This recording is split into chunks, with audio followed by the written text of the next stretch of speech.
Saya selalu ngingetin pada siapapun yang lagi menjabat, lagi berkuasa, apa yang kita miliki bukan milik kita. Suatu saat Anda akan menangis ketika Anda di jalan tidak disapa oleh bawahan Anda. Itu akan dialami. Tapi itu di dunia. Tapi nanti apa yang nanti akan kita alami kapan? Ketika ruh terpisah dari jasad. Ketika ruh terpisah dari jasad, mati namanya. Maut pingareunana. Kemudian dia berjalan, itu saya selalu menangis. Dia berjalan dalam kegelapan, dia harus pergi kemana? Dan tidak ada satupun yang menyapa, tidak ada satupun yang memanggilnya, dan tidak satupun yang menuntun.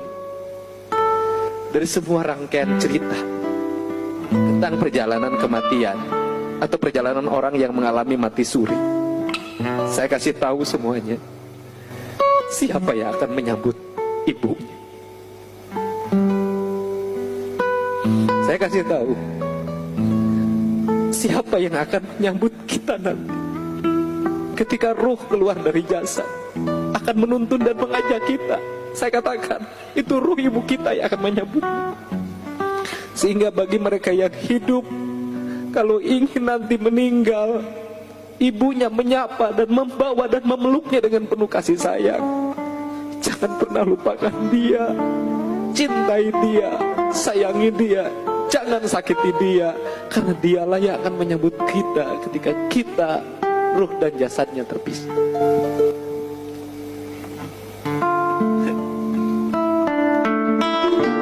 Kalimat penting ya, ulah oah kupanghina sadaya dauh mantena.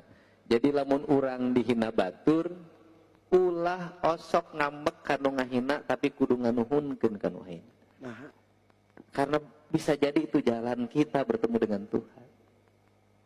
Saya pernah, ini cerita, saya kemarin baca cerita tentang Imam Ahmad bin Hambal. Dia pergi ke Irak, kemudian masuk ke masjid, di masjidnya mau ikut tidur, diusir. Setelah diusir, disuruh keluar, tidur di luar pun tidak boleh, diusir juga, didorong juga. Kemudian akhirnya dia dipanggil sama orang yang bikin roti. Orang yang bikin roti itu hanya dalam setiap waktu dia berzikir terus. Kemudian dia ngomong, kenapa Anda berzikir terus? Kata Imam Ahmad bin Hambal. Merinding saya ini. Ya, karena ini adalah jalan untuk meminta pada apapun yang aku inginkan dan Allah selalu kabulkan. Terus, tapi sampai sekarang aku satu lagi yang Allah belum kabulkan. Apa itu? Aku ingin bertemu dengan Imam Ahmad bin Hambal. Berbicara di depan Imam Ahmad bin Hambal. Dan Allah belum mengabulkannya. Dan Imam Ahmad bin Hambal memeluknya. Akulah Imam Ahmad bin Hambal.